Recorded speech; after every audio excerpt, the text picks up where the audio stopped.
ડભોઈ શિનોર 4 રસ્તા પાસે બિલ્ડર દ્વારા કોઈપણ રજા ચિઠ્ઠી વગર કોમર્શિયલ બિલ્ડિંગ ઊભું કરી દેવામાં આવ્યું છે, જેના કારણે વિવાદ સર્જાયો છે।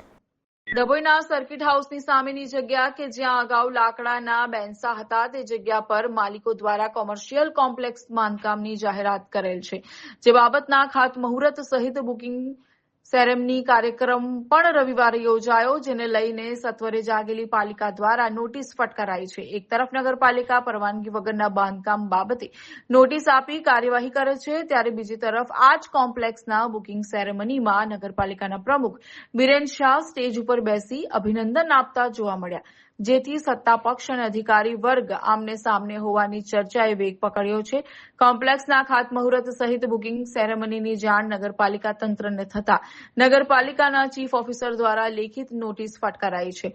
સાથે જ બુકિંગ સેરેમનીમાં થયેલા બુકિંગ જોતા નગરના એકમાત્ર હિન્દુ વિસ્તારમાં પણ મુસ્લિમ વેપારીઓને દુકાનોના વેચાણ આપવામાં આવી હોવાની લોકચર્ચાએ જોર પકડ્યું છે।